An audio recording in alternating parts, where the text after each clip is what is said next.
Out May 4th on Blu-ray from Criterion is Fast Times at Ridgemont High. Coming in a 4K restoration supervised by director Amy Heckerling, this version is what she's calling her preferred version, where the Mike Damone pool house scene is framed as originally intended, because I guess at the time that it was trying to be released, the way that the shot was framed caused it to have an X rating. So they had to frame it a little bit differently. So this has been restored. So it's how she intended her movie to be seen finally for the first time.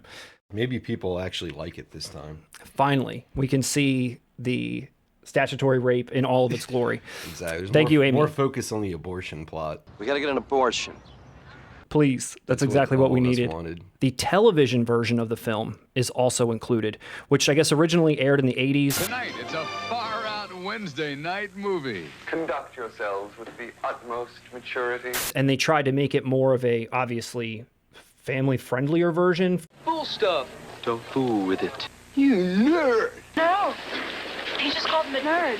A nerd. So that they could show it on TV, cutting out probably some of these other storylines. But it featured 18 deleted and alternate scenes. So there's some people that grew up on this version of the movie, watching it as a child because they didn't see it in the theater, and they watched this maybe watered down version because that's what they could watch because they were children and that's what their parents let them watch or whatever. But I guess this has never been released before, so this is kind of a big deal for some people. How are you familiar with that television release? Or, I mean, I don't know how they brushed up like Phoebe Cates and kind of eliminated. There's so much stuff to eliminate. I don't know. Yeah, I mean, come on. When everyone thinks of this movie, they think of Phoebe Cates. Yeah, I mean, I feel like it's probably like a different movie with a lot of all the lurid details were in the edition that I grew up on. Yeah, well, people are excited about this. Some of the other features included a new conversation with Heckerling and Crow. I don't think you said Cameron Crowe is the writer who went on to probably have more success than the actual director, Amy Heckerling. There's a previously released documentary from 1999 featuring interviews with the cast and the crew, an audio commentary from 1999 featuring Heckerling and screenwriter Cameron Crowe, an audio discussion from 1982 with Heckerling at the American Film Institute, and an essay by film critic Dana Stevens, and a new introduction by Cameron Crowe. So not like a huge release. There's not like a ton of extra features. I guess it's the restoration itself is going to be really nice. And then you have that television version of the film and a couple of things that has already been put out before.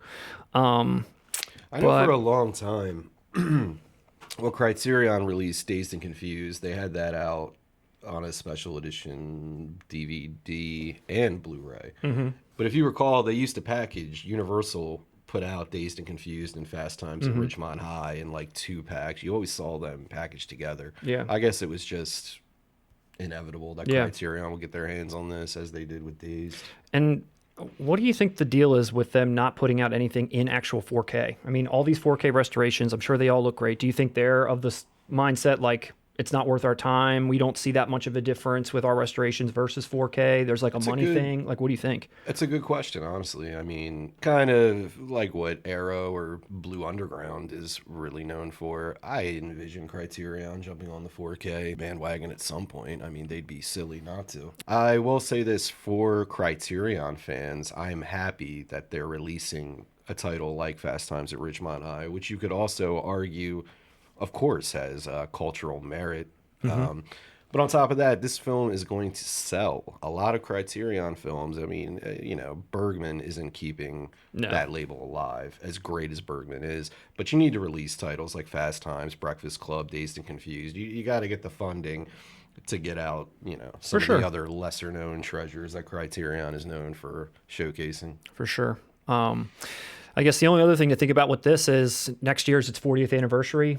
And that means it's like ripe for some 4K release. There's could be something planned. Again, you could be smelling that Do the Right Thing 4K situation where you might have to choose, would I rather have the Criterion or this 4K release? I don't know which one will be better. Speaking of Do the Right Thing on 4K, I have still not received my order. Really? I ordered this from Target. I had a Target gift card. I pre-ordered Steelbook, Do the right? Right Thing Steelbook 4K. Yeah. I got an email saying it was shipped. I've yet to see it. Blow me, Target. Would you be picking this up, Russ? Fast Times? Criterion? I will not be picking this up day one. This is something I'd like to add to my collection at some point. But I don't think I've ever upgraded this from DVD to Blu-ray, to be honest. So I never even owned the DVD. Really? Yeah, I have it on DVD. It's a great movie. I It's just one of those movies. Yeah, I grew up on it. It would sit on my shelf, but I'm not in a fast fury to put this on. Okay. But it is a classic.